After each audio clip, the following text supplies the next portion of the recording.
This happened when I was a sophomore in college, and to this day, I still get chills thinking about it. After my freshman year, I had to scramble to find off-campus housing. The dorms were full, and the only place I could afford was a student co-op. Basically three connected old houses that used to be a hotel back in the 1950s. It wasn't great, but it was cheap, and since I had a bike, the distance from campus didn't bother me. Most people living there were students like me, a few TAs, some alumni, and a handful of older folks who never seemed to leave the place. But there was one woman who stood out right away. Her name was Margaret. She lived in one of the other houses. Definitely older, late 50s, maybe early 60s.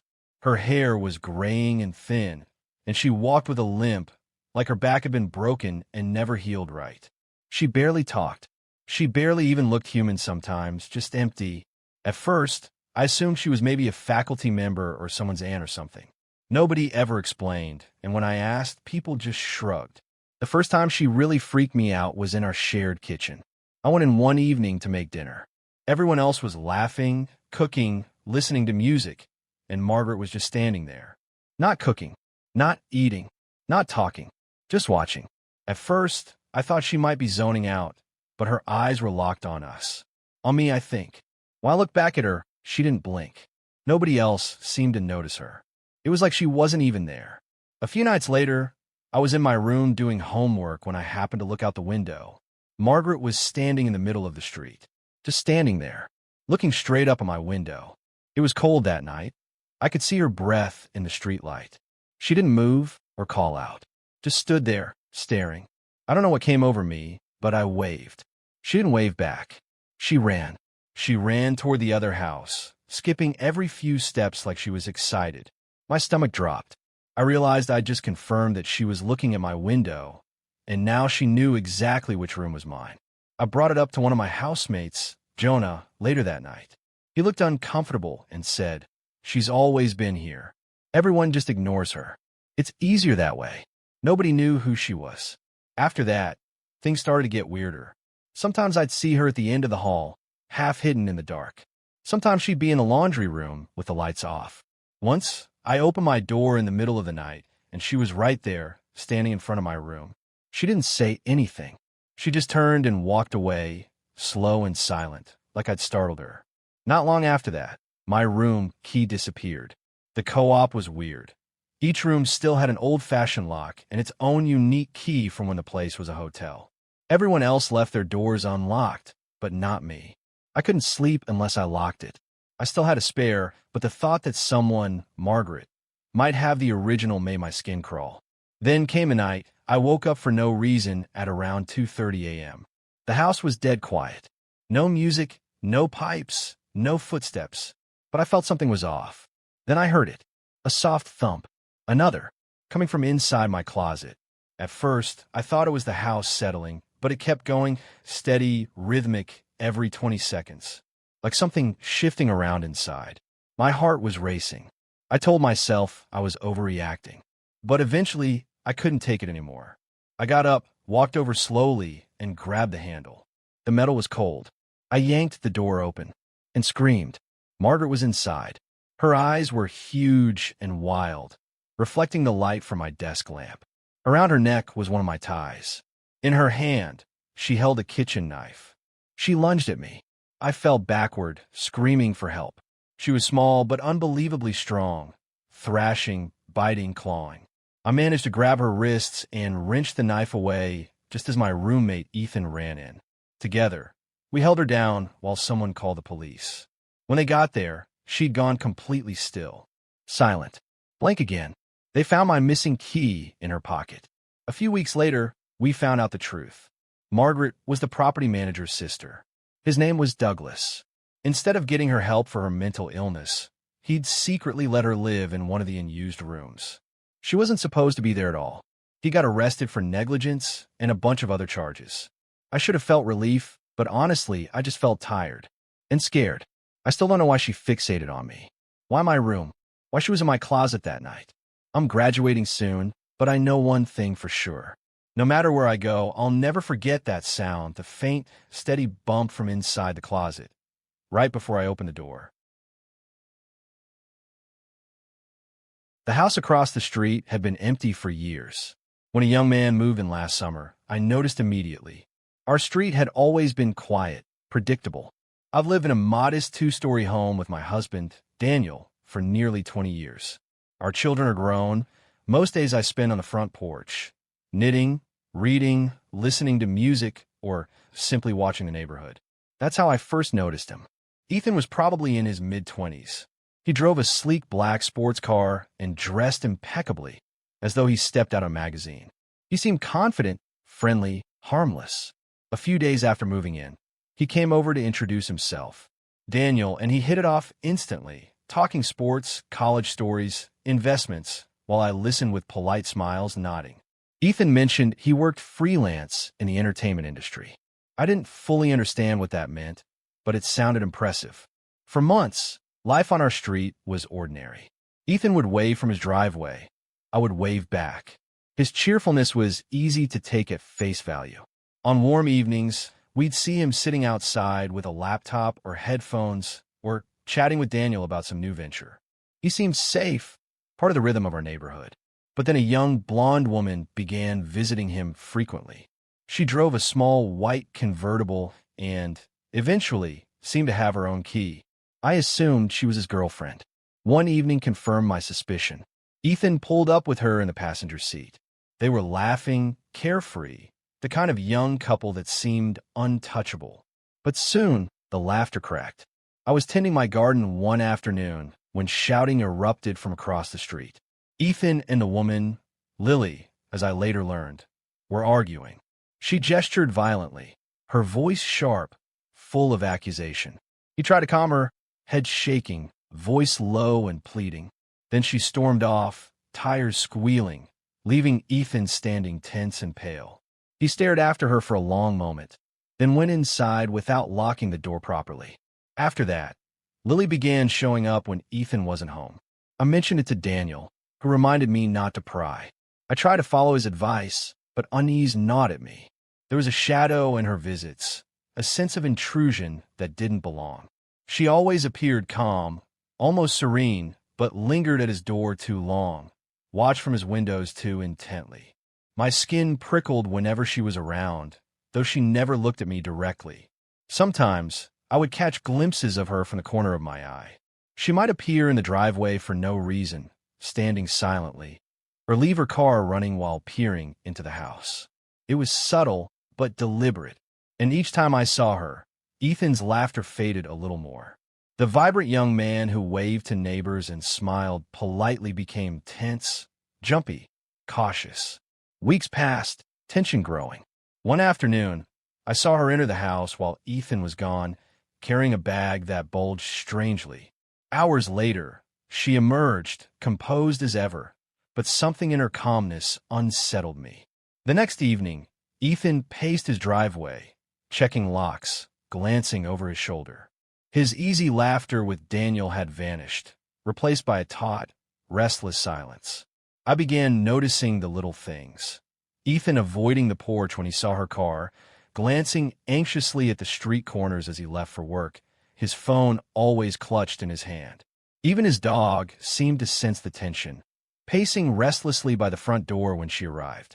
And then came the night that changed everything. Sirens shattered the stillness. Daniel and I ran outside, joining neighbors who had gathered, whispering questions. Police cars and an ambulance swarmed Ethan's house. I froze when I saw the first officer emerge with Lily in handcuffs.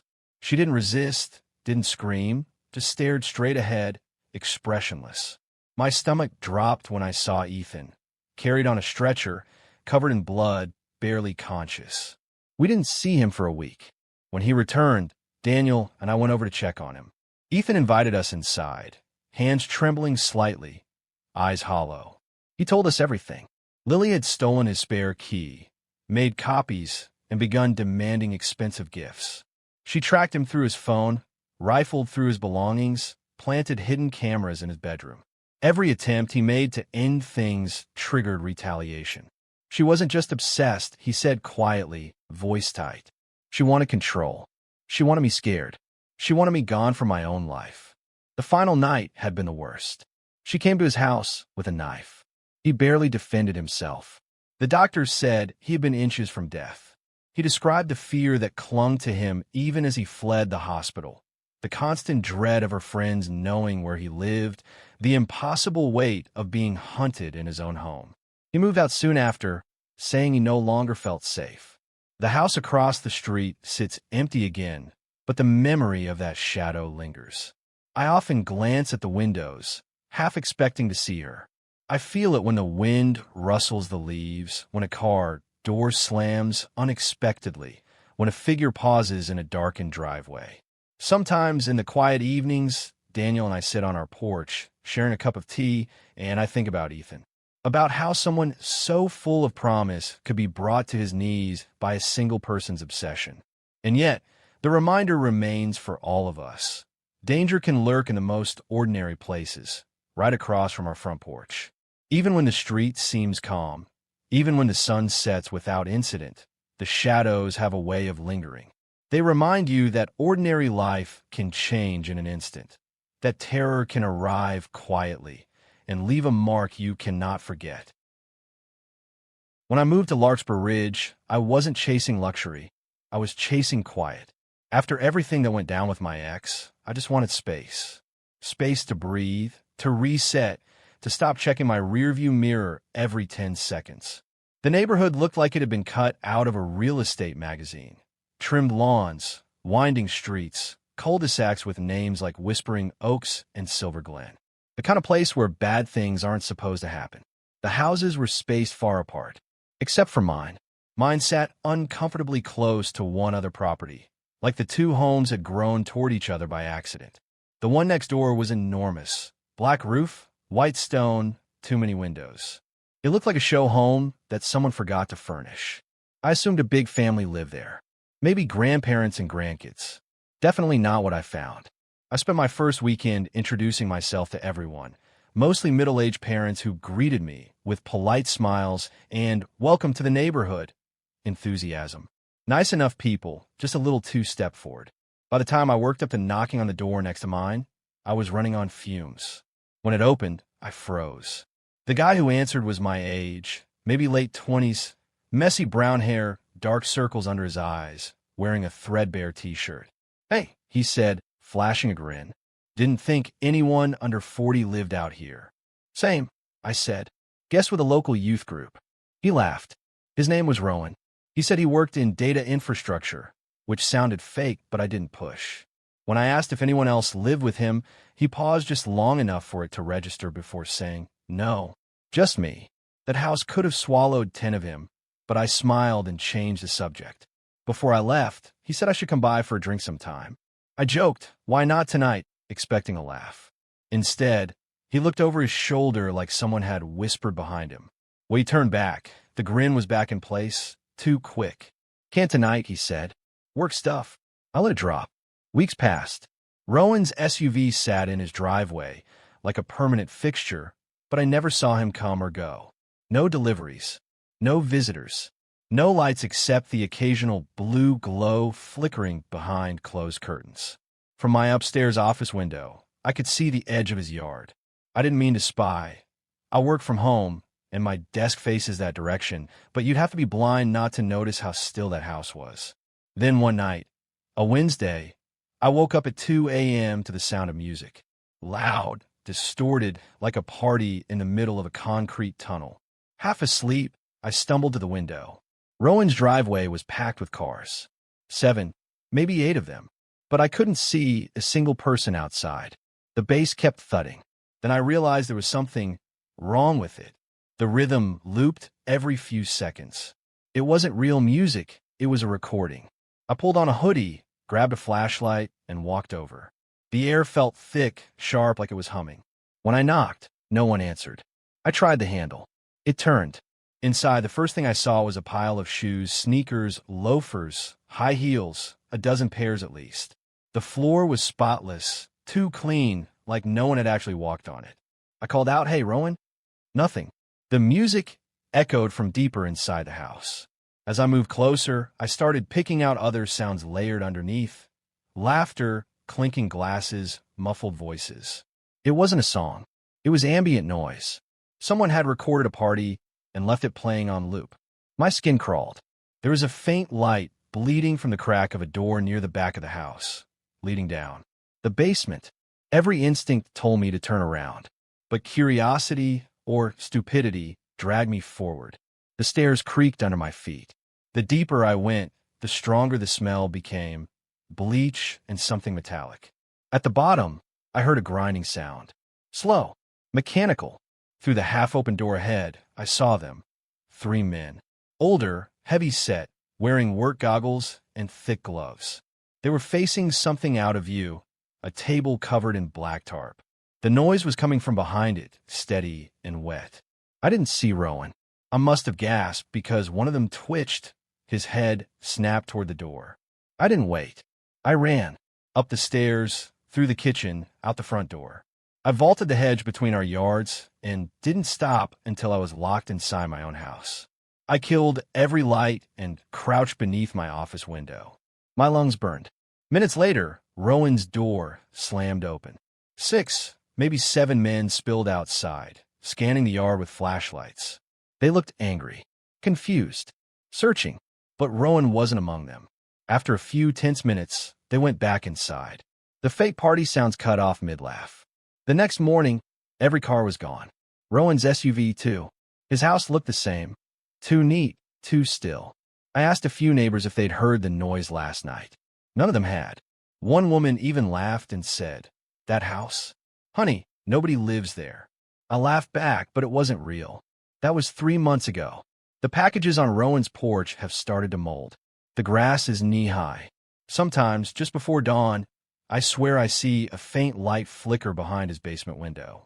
And sometimes, if the wind's right, I hear that same fake laughter drifting across the yard.